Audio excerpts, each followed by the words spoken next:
Good morning, wrestling fans. PWR today for Monday morning, February 8th, 2021. I'm the man they call Meathead, and joining us from a little bit warmer than the Fox Cities, it's Linda Kay from Louisville. Remember, you got to talk like you got marbles in your mouth. Louisville, Kentucky. Good morning, Meathead. I'm down here in the Ville. I Are they hear calling it's it? Is that what the kids call it down there, the Ville?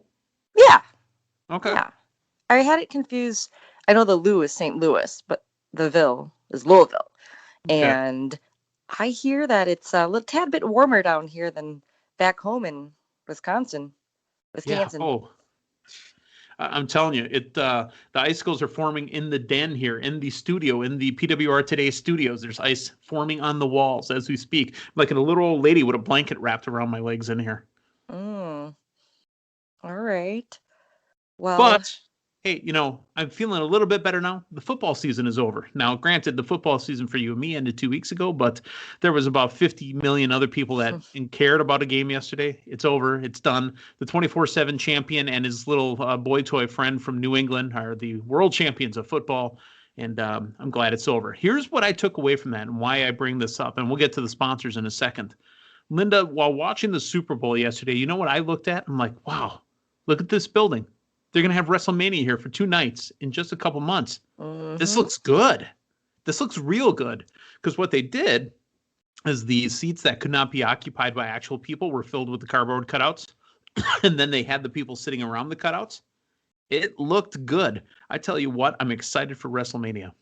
absolutely. When they first did a wide shot, I was like, "What? That's not too much social distancing. Like, how can they do that right Right, now?" because But it then looked right. it did. I was like, we didn't see masks on everyone because they weren't real people, and I was just kind of like, "Wow, they're pretty loose with the rules down there for the Super Bowl." But then, as they got in closer, we saw it was the cutouts, but it did look good, and I did think about WrestleMania as well and the warm weather that will come with that. But I know WWE hasn't officially announced any tickets, fans in Right. Or attendance, how but many. Right. yeah, but you got to believe that's going to be an option, especially as we've kind of threw out there the idea of Vince McMahon waiting after the Super Bowl to Yep. see how things run. I guarantee you he And reached out. I guarantee you. He said, hey, Roger, it's Vince.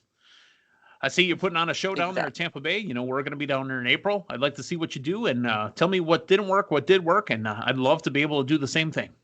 I guarantee Yeah, you. So, we might even get a live performance by Bad Bunny. I mean, we saw The Weeknd last night.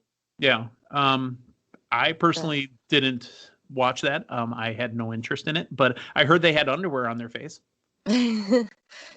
Well, that can also go somewhere in your nether regions, which then takes us to our sponsors. Yeah, our sponsors, manscaped.com. Glad to see that their faces were manscaped because it looked like they had jocks on their shoulders. Thank you for the setup, by the way. That was glorious. 20% Hmm. off with our promo code PWR, manscaped.com. Get your face and your crotch silky smooth. And then our friends at collarandelbowbrand.com. We love our friends down there with the Buenos Hermanos t-shirts. You got the Brody Lee t-shirts. There's the new D'Lo Brown. PWR 360, 10% off at collarandelbowbrand.com. Now, we mentioned collarandelbowbrand.com. We also mentioned Louisville. Linda, tell us why you're down in the KY in the Ville, as the kids are saying. Well, this past Saturday, it was OVW's Tough Love pay-per-view, and it was hashtag tremendous. Nice. We had a good crowd there, social distance and Yeah, how masked, was if your crowd? anybody's How did the wondering. crowd? Yeah, I'm curious. Tell me about the crowd. They were hot. No, I A mean lot as of far them. as well, I assume they're hot. It's an OVW show, but what's the distancing look like? I mean, kind of spell it out for us how Al and everyone down at OVW are taking care of themselves and each other. Well, similar to how we'll just mention AEW's pod Hmm. ticketing procedures. When you order your tickets, you mention the quantity, Yeah. and the seats are laid out based on the number of people that you're with for the event. So then, if it's just two of you, there's two chairs together, but then it's spaced, at least 6 feet away from the next group that may have Okay. three people, four people. Masks are on as well, required for those in attendance. And, we had people that came to last month's pay-per-view that were in attendance once again. Some of the same fans that come for the live taping, or live show, Tuesday nights at Davis Arena for Ohio Valley Wrestling as well. So crowd was hot. I enjoyed the show. I got to do some backstage segments. I got to do some ring announcing. And the pay-per-view was provided for free. So if you missed it, you can catch all the matches, all the action that took place at Tough Love at ovwrestling.com. It is up there in its entirety. Nice. Okay, great. Love to hear it. Love to see our girl Linda Kay down there working. Love to hear about our pal Cal, the fanny pack kid, one of the competitors on the show. Tell us how Cal did. He did great. Great crowd pop.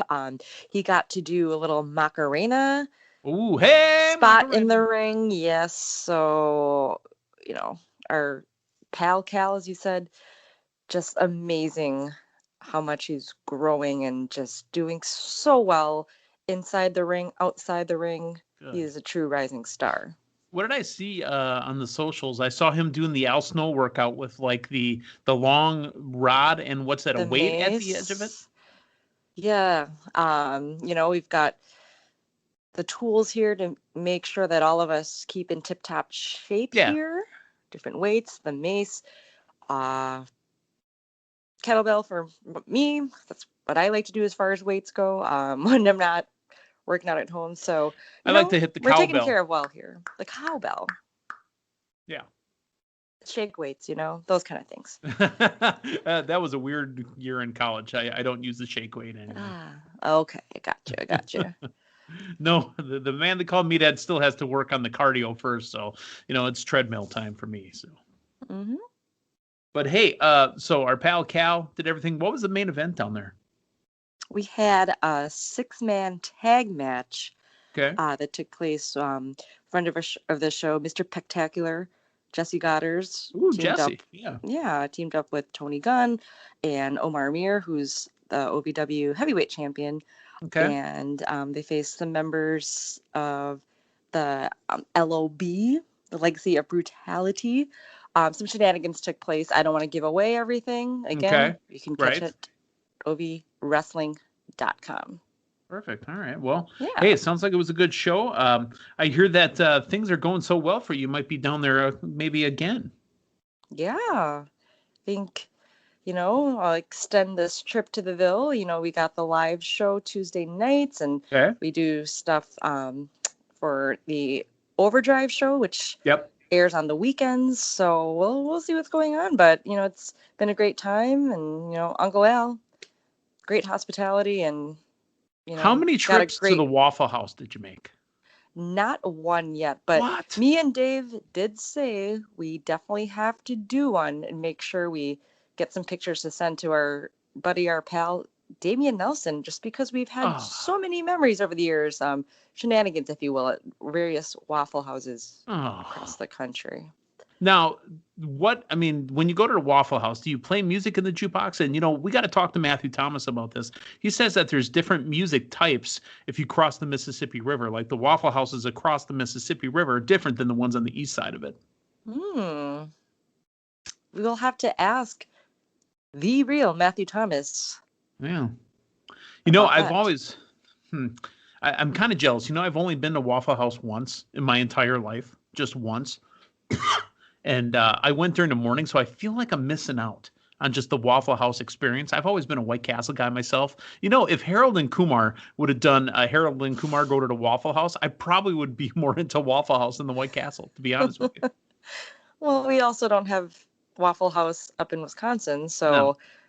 But we got the one White Castle down in the K-Town in Kenosha, just north of the Illinois border.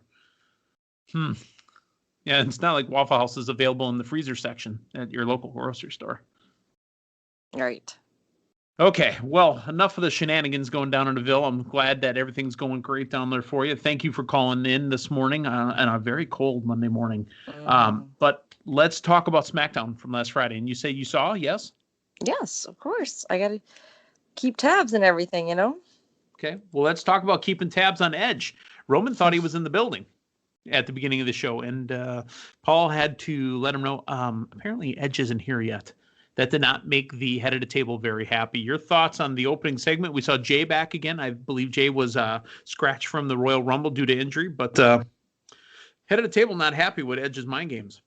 Yeah, I mean, it was nice to see our tribal chief opening up the show versus having Edge coming out first again. And it kind of set the tone for what was to come and how Roman Reigns was not happy that Edge was not there yet. He really wanted to state what he thought about Edge and how he feels he should be his number one choice, or how can he not automatically choose Roman Reigns as the number one championship to go to? Is he not better than our other champions in the WWE? So I thought, it was a great opening segment. Roman Reigns just rules that show no matter what he does. And he's that was ruling the WWE right now. He is the top guy. I was going to say top dog. Top dog. Top dog. I feel like that's a security company in Milwaukee. Top dog. It is. That's not a free plug. He is the big dog. He is Roman Reigns. He is the tribal chief. Big dog, yes. Head of the table. Head of the table. And to be honest, he's not happy with being made to wait. He feels that he should be gone for right away, and he should, know what's going on. That way he can set up his thing. Here's something that's been set up for a long time. I feel we've been doing this for a year. I am completely over this, and I don't want to see it again. King Corbin playing the role of Seth Rollins until Seth Rollins returns next week, still beating up the Mysterio family. Again, a match with Dominic Mysterio and King Corbin. I personally, now there may be others that don't, want to hear what I have to say and want to continue to see this, and that's fine. I personally, the man they call Meathead, is done seeing Dominic wrestle Corbin or Rollins. Please stop. Yeah, I really wish they could do more, for Dominic's rise within the WWE, because, he had such a quick jump start, literally getting right in there in a big storyline with a huge star with Seth Rollins and the whole and Buddy Murphy was in there too. Yeah, it was great. It went quite long, as we've discussed over and over. It traveled through a draft and went to the next show. Yes, but I was gonna say, I wish they could, maybe he can get some more experience on the mic. Let it be a little more detailed storyline with somebody else, and not the same thing about somebody wanting to destroy the Mysterio family and take their eyeballs and stuff like that. Here's the problem I have with it.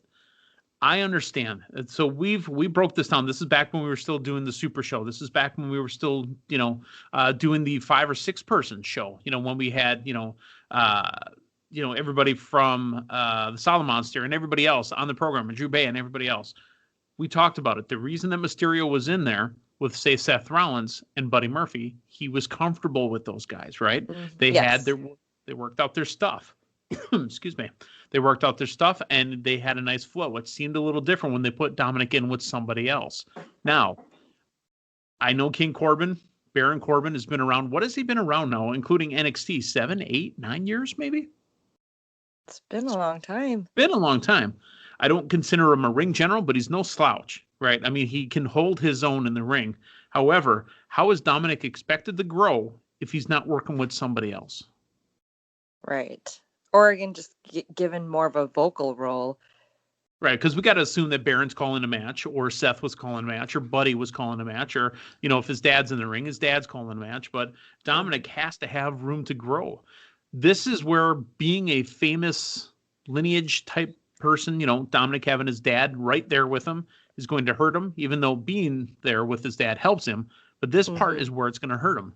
If Dominic were a wrestler that came up without Rey Mysterio as his father, permanently on TV at that point, Dominic would be in NXT working at the Performance Center every week, and then maybe show up on NXT until he built himself up. Because he's Rey Mysterio's son, he's going to be on the big show, and he doesn't get the opportunity to get sent down to NXT and maybe work on other stuff down there. Now, granted, it's COVID era. It's not like he's out on the road not learning and practicing in the ring.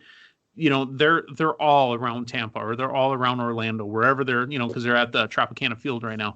They're working all week long. He films Smackdown, and he's working the other 5 days a week. I guarantee it. So he Yeah. doesn't lose as much as if it wasn't the COVID era, but still, I need to see something else. Yeah. I mean, they could always put Dominic, I don't say back to NXT because he wasn't necessarily with NXT, but they Right. can go that route. And you know what? Ray can even go to NXT with him if they want to keep them together. I don't want them necessarily together because I want Dominic to break apart from his father and do his When's own the Ray thing. But Ray Dominic match going to happen? Seriously, I mean, because if there's anybody that he can work with that he's got more experience with, I don't know who it is. It'd be Ooh, Ray. I mean, storyline wise, he's never fought his father in the ring, but I guarantee you that he's been in a ring with his dad more than he's been in with Seth or Baron. right. Well, I have an idea that just popped in my head that might actually work, at Yes. least in my eyes. And it's a way that I won't be sick of Rollins being involved with the Mysterio family. Is if him coming in and this time, instead of driving a wedge between Aaliyah, the daughter, why not build this wedge between father and son? Okay. And then I Does don't he know what become a what disciple? info he has. Maybe he's got more screenshots, something, the receipts. I'm not Okay. sure what it would be, Okay. but then we could get that match, father and son, at WrestleMania. There you go. There's a possibility right there. Well, You're not I don't necessarily want to see wrong. that, but I mean, you called it first. I didn't even think about that possibility. But with Seth Rollins returning, and if they want to keep somebody with Dominic that he's familiar with, Right. Who else better than his dad? yes, I mean, and Seth, and you Seth, know, right. But that's what I'm saying, though. I mean, because honestly, I complained to you before we went on the air. I said, I guarantee you, now that Seth is showing up next week, it's probably a tag match between Baron and Seth versus Dominic and Ray. Shoot me now.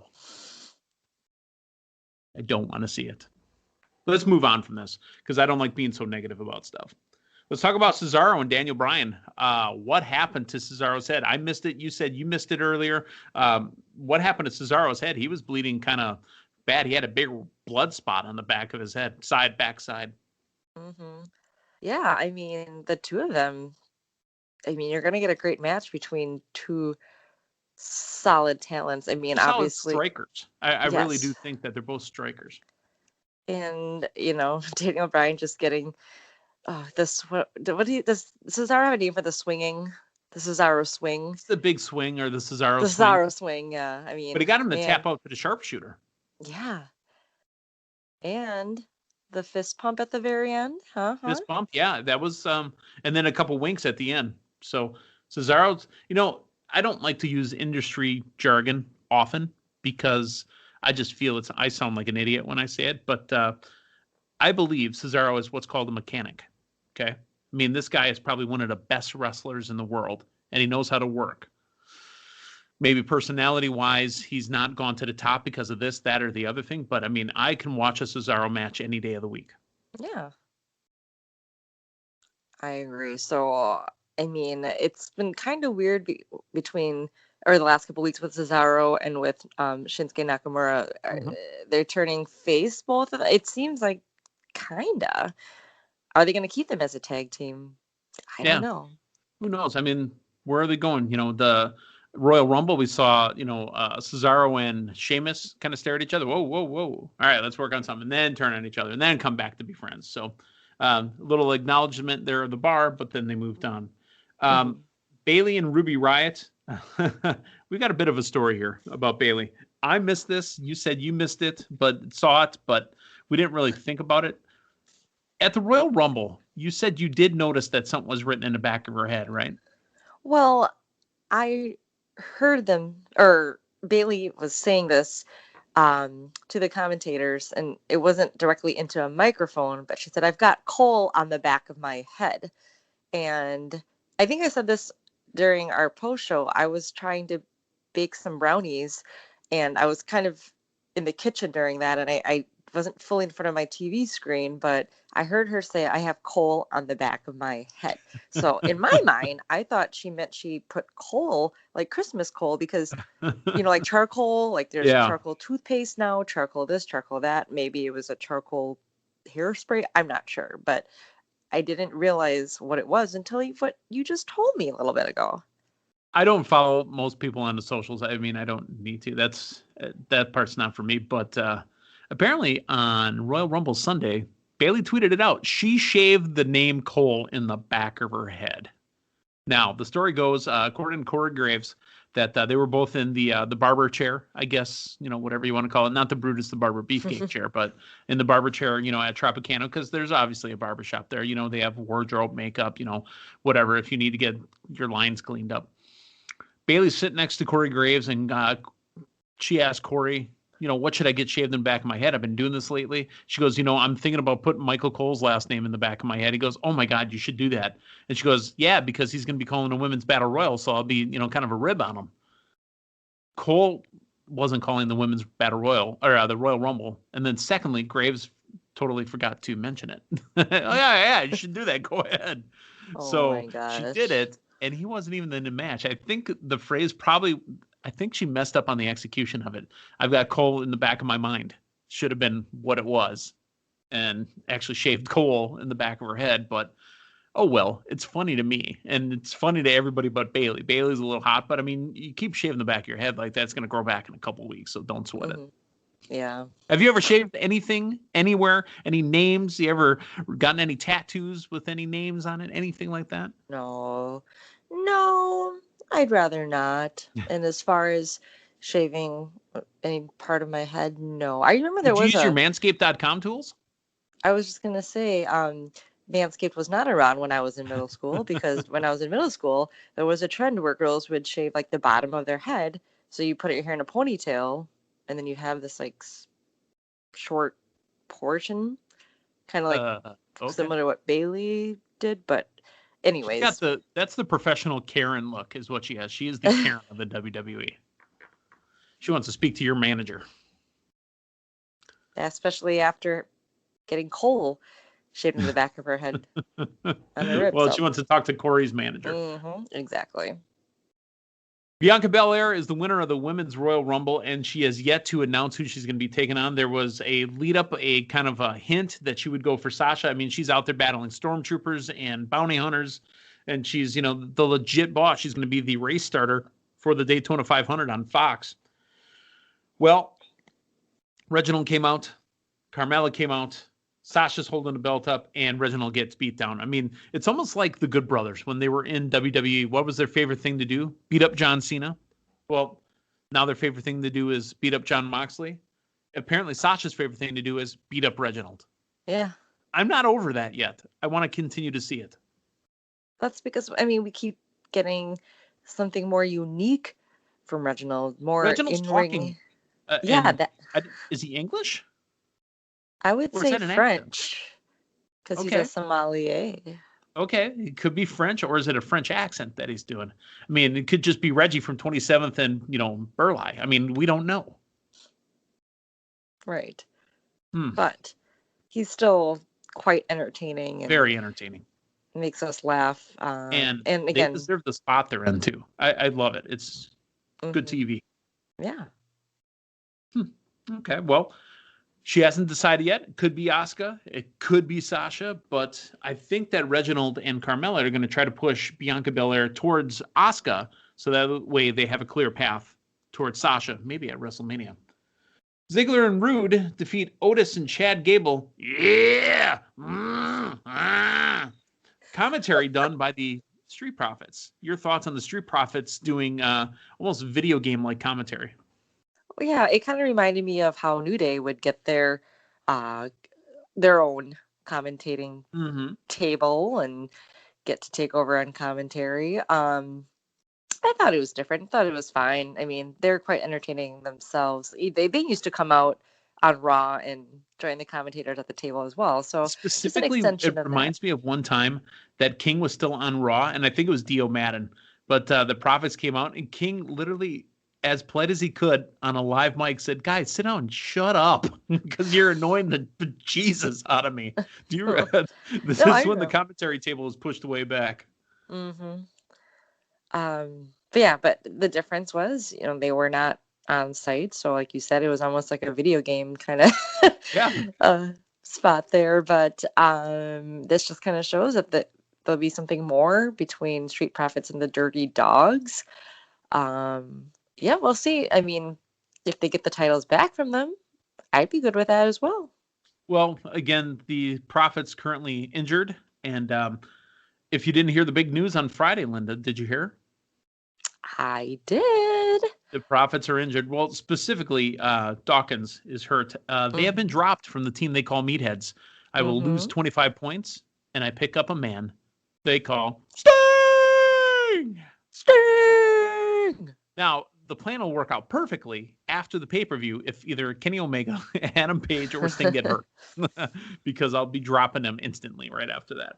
But the way I see it is Sting's going to be in a pay-per-view match. He's going to be in a specialty match, and I see him and Darby Allin winning, and it's all double points. That's well over 100 points right there. Yeah. So instead of having the Street Profits, hopefully getting a shot at one of the 3 pay-per-views for an appearance, why don't I go get some points and some wins? So, I'm trying to win this thing, Yeah, you got to make the moves. Got to make the moves. It's a tight race. Yeah, Outcast told me that they like the way that I move. Yeah. So Big E defeats Apollo Crews and Sami Zayn for the Intercontinental Championship in a triple threat match. Big E still looking strong, no pun intended. Sammy's still doing the documentary / conspiracy. And, hey, Apollo Crews, thanks for stopping by. Your thoughts on the match? Well, I'm glad that Big E is still the Intercontinental Champion. Big fan of his. I like what they're doing with him and his solo push here. And, he's a member of Team Long Time. But outside of that, I'm glad. We still got to see, I keep saying it, shenanigans. Sami Zayn. God, he is tremendous as well. He just adds so much to the show, to these matches. How long will he keep thinking? How long time? No, how long time? Will he have that on the Intercontinental Champion shirt and, continue with this conspiracy? I don't know. Maybe past WrestleMania, maybe around WrestleMania. Probably. I can see Big E still retaining and being the Intercontinental Champ through WrestleMania, at least till WrestleMania. If not, hey, maybe for you, he loses it before WrestleMania and wins it back at WrestleMania. Ooh. There's some action right there. As well. Let's talk the main event segment, because it wasn't technically a match, but Roman Reigns wants Edge. So Edge comes out. Here comes Roman Reigns. Edge really kind of breaks it down. He started this year at number 1, and he outlasted 29 others. I mean, it was cookie cutter stuff to me. I mean, I believe Edge when he says it, but he hit all the points of business. He was on each show. He was on Raw. He was on NXT. And here comes Roman.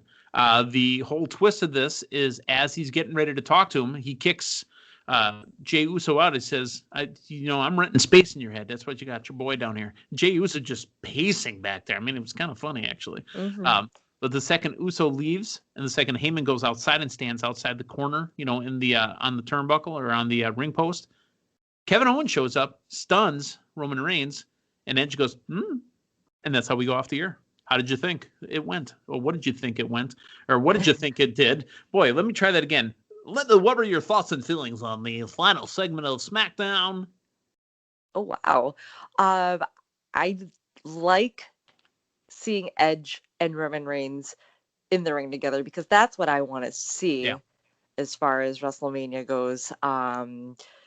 They don't necessarily have to make it happen this quick regarding Edge's decision. I liked how everything was built up all week on how he was on every show, stating his case and why he feels it would be great to choose Drew McIntyre or choose Finn Balor, or let's give, I think, what most of the WWE universe wants, and that would be Edge and Roman Reigns, but we still have some unfinished business between KO and Roman Reigns.